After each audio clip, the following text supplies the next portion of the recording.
여야가 검찰의 수사권 완전 분리 입법을 놓고 충돌을 거듭하다가 박병석 국회의장의 중재로 극적인 합의를 봤죠. 하지만 그 뒤에 여러 가지 비판이 나왔는데요. 급기야 이준석 국민의힘 대표는 이거 재검토하겠다 이렇게 밝히고 나섰습니다. 앞으로 어떻게 되는 건지 궁금하고요. 또 한 가지 정치 현안이 있죠. 청문회 문제인데 이 문제까지 함께 이분에게 여쭤보겠습니다. 더불어민주당 원내 수석 부대표를 맡고 있는 진성준 의원 전화로 만나보겠습니다. 나와 계시죠? 네, 안녕하세요. 네. 진성준입니다. 이준석 대표가 이거 모순이 있다. 심각한 모순이 있다. 이러면서 오늘 최고위원 회의를 통해서 재검토하겠다고 밝혔는데 어떻게 평가하십니까? 원내대표 간 합의 또 그것이 의원총회에서 인준이 되었는데 네. 국민의힘 최고위원회에서 그것을 파기할 수 있는지 그게 그 국민의힘 정당의 당헌 당규상 있을 수 있는 일인지 잘 모르겠습니다. 네.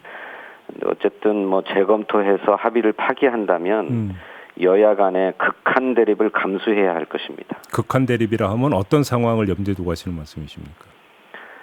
무엇보다 이제 새 정부가 출범하게 될 텐데 여야 간의 정치적 합의를 파기한다면 그 새 정부가 필요로 하는 일이 국회에서 원만하게 진행될 수 있겠습니까? 그런 것이 하나도 야당의 협조를 얻을 수 없다는 사실을 명심하고 또 그걸 감수해야 할 것입니다. 그러면 예를 들어서 청문회하고 연계가 될 수도 있고 더 나아가서 정부조직법 개정하고도 연계가 될 수 있다 이런 말씀이십니까? 그 어떤 합의도 믿을 수가 없죠. 예. 대통령과 직접 협상해서 합의하지 않는 한 그 합의가 지켜질 것이라는 보장이 없지 않겠습니까? 네네. 그렇다면 저희 민주당으로서는 원내 대표도 협상 상대가 아니고 당 대표도 협상 상대라고 보기 어려울 것입니다. 모든 사안에 대해서 대통령과 직접 협상해야만 하는 상황이 오죠. 그러면 그 말씀하셨으니까 지금 윤석열 당선인 같은 경우는 어제 국민들의 우려라는 표현을 쓰기는 했습니다만 그렇다고 명시적으로 가타부타라는 이야기를 안 하고 있는데요. 이런 태도는 어떻게 평가를 하십니까? 윤석열 대통령 당선인 입장에서도 여야 원내대표 간의 합의, 국회 입법 합의에 대해서 부정하는 듯한 발언을 할 수가 없는 입장이겠지요. 예. 그러니 아주 원론적인 입장을 낸 것일 거라고 생각합니다. 근데 자 그러면 권성동 국민의힘 원내대표가 이 그 중재안에 합의를 할 때 그러면 어떤 권성동 원내대표의 단독 결정했다고 보세요? 아니면 윤석열 당선인과 일정하게 교감하여 합의에 그러니까 사인을 했다고 생각하세요? 그 뭐 내부의 일이니까 뭐 정확하게 알지 못하겠습니다만 그런 정도의 상의는 있지 않았을까 이렇게 짐작하고 그런 것이 뭐 상식의 범위에 속한다고 생각하고요. 두 번째로는 먼저 여야 원내대표가 국회의장과 합의한 게 아니고 국회의장의 중재안, 물론 중재안을 성안하는 과정에서는 여야 원내대표들 간에 협의가 있었습니다만 그 중재안이 나오자 그것을 의총에 보고하고 수용 여부를 결정했던 것이거든요. 그러니까 주체는 그러면 권성동 원내대표가 아니라 의원들이다 이 말씀이신 거죠? 그렇습니다. 제가 알기로는 만장일치로 수용을 결정했다고 하는데 그것을 이틀 만에 뒤집겠다 뭐 이런 식으로 나오는 것이 과연 공당으로서 있을 수 있는 일인가? 또 국민의힘이 명심해야 할 것이 있는데 박병석 국회의장께서 그 중재안을 내놓으면서 입장을 발표했습니다. 여야 정당들이 이 중재안을 받아들이라고 촉구하면서 중재안을 수용한 정당의 입장을 반영해서 국회 운영 방향을 결정하겠다고 했습니다. 그러니까 국민의힘이 이 중재안을 파기한다면 이 박병석 국회의장의 중재안을 수용한 민주당의 입장을 반영해서 국회를 운영할 것이거든요. 그렇다면 저희 민주당은 국회의장과 상의해서 원안을 처리하게 될 것입니다. 원안을? 그런 점을 국민의힘이 명심해야 할 것입니다. 알겠습니다. 그리고 아무튼 이 중재안이 수용이 되면서 그 뒤에 따라붙었던 지적이 선거 범죄와 공직자 범죄의 수사권을 경찰에 넘기는 거에 지금 집중이 됐는데요. 이건 어떻게 받아들이세요?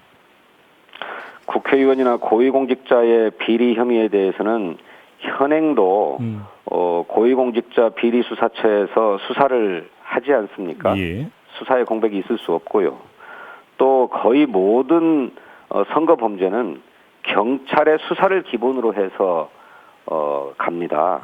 그렇기 때문에 선거법 위반 수사에 있어서 공백이 있다라고 하는 얘기도 말이 안 되는 거죠.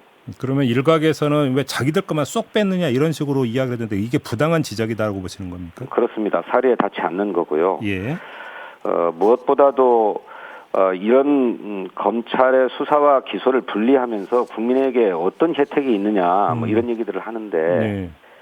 이제 검찰이 수사기관이 아니라 경찰의 수사의 적법성을 감시하는 인권수호기관으로 바뀌게 될 것입니다. 네네.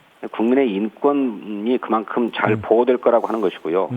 두 번째로는 지금까지는 경찰에 이어서 검찰의 수사까지 받는 이중 수사의 부담을 국민이 모두 져야 했거든요.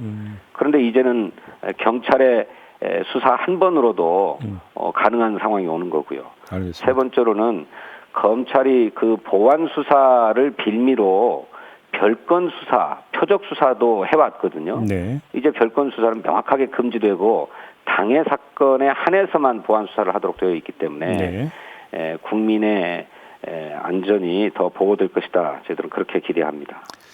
권성동 원내대표는 SNS에 민주당이 검찰 수사권이 자동 소멸되는 시효를 정하지 않은 내용의 부칙을 막아내서 검수완박을 저지할 시간을 벌었다. 이렇게 이제 자평을 했는데 이건 어떻게 받아들이세요? 그 지점은 저희 민주당 내에서도 가장 많은 지적이 있었던 부분입니다. 예. 아시는 것처럼 검찰이 직접 수사권을 행사하는 6대 중대 범죄 가운데 4개는 법의 발효와 동시에 넘어가지만 부패 범죄와 경제 범죄의 경우에는 중대수사청이 출범할 때까지는 남아있고 네네. 출범하면 넘어가도록 되어 있지 않습니까? 예. 이것을 법문에 명확하게 규정해야 되지 않겠느냐 하는 지적이 있었습니다. 정치적 합의가 실제로 지켜질 것인지 불투명하지 않느냐는 그런 지적이 있습니다. 예. 저는 이런 지점들은 좀 더 명확하게 될 필요가 있다고 생각하고 법안 심사 과정에서 조문화하도록 노력해야 될 것이고 만일 그것이 국민의힘 측의 반대로 잘 되지 않는다면 사법개혁특위에서 중수처법을 제정하는 과정에서 반영되도록 해야 된다 이렇게 생각하고 그러니까 이제 중수청의 이제 설치 계획은 그 특위에서 이제 집중 논의를 하게 돼 있지 않습니까? 네, 그렇습니다. 그런데 뭐 예를 들어서 이제 그게 법무부 밑으로 가느냐, 행안부 밑으로 가느냐는 큰 얼개는 지금 민주당 입장은 안 나온 겁니까?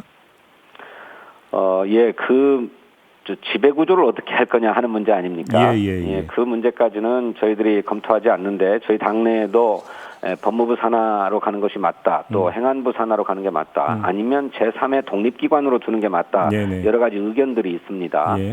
그 문제는 국민의힘 측에도 다양한 의견이 있을 것이기 때문에 사법개혁특위 논의 과정에서 토론해서 합의를 이루어야 될 사안이라고 생각합니다.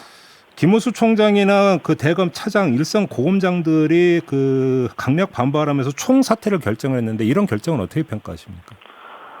정말 검찰에 오래 재직해왔고 또 검찰을 이끌어야 할 분들이 그렇게 집단적으로 반발하는 것은 그 자체로 징계감이라고 생각합니다.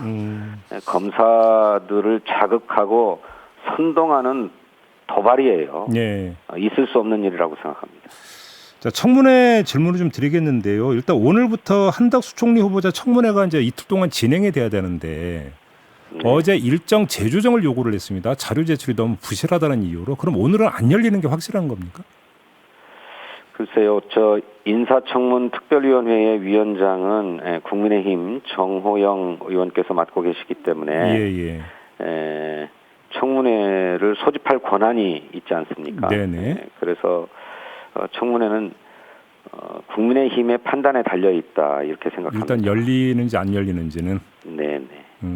그럼 만약에 그러면 그 정호영이 아니 주호영 의원이죠, 주호영. 주호영 의원. 그러니까 주호영 위원장이 만약에 소집을 하면 그러면 그때 민주당은 들어갈 겁니까, 안 들어갈 겁니까? 어제 저희 당의 인사청문 특위위원들이 기자회견을 했던 것처럼 핵심적인 자료들을 전혀 제출하고 있지 않기 때문에 그런 상태에서는 청문회를 진행하기 어렵다라고 분명하게 천명하고 일정을 다시 조정하자라고 했기 때문에 아마 우리 인사청문 특위위원들은 청문회에 임하지 않을 것으로 보입니다. 근데 사실 자료 제출 문제는 비단 이번에 불거진 게 아니라 그 전에 문재인 정부 때도 계속 이제 그 국민의힘에서도 제기했던 문제인데요. 이걸 좀 더 네. 자료 제출을 튼실하게 하기 위해서 뭔가 강제할 수 있는 제도적 장치가 좀 나와야 되는 거 아닌가요? 그러게 말입니다. 핵심적인 자료를 제출하지 않을 경우에는 분명한 제재가 있어야 된다고 생각합니다. 네. 물론 뭐 과도한 자료를 요구해서 도저히 구할 수 없는 자료를 내라고 한다면 그거야 문제겠지만 예. 한덕수 후보자의 경우에는 금방 낼 수 있는 자료들을 제출하지 않고 있어요. 가령 법인입니까? 법률사무소인 김앤장에 얼마 전까지 재직했는데 그 재직하면서 썼던 계약서를 제출하라고 하는데도 그걸 제출하지 않고 있어요. 네.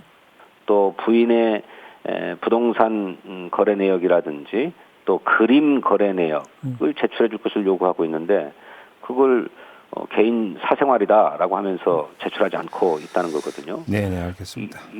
이렇게 자료를 제출하지 않으면서 청문회를 해달라라고 하는 거는 앞뒤가 안 맞는 얘기라고 생각합니다. 알겠습니다. 자, 말씀 여기까지 드릴게요. 고맙습니다, 의원님. 네, 감사합니다. 네, 더불어민주당 원내 수석부대표를 맡고 있는 진성준 의원이었습니다.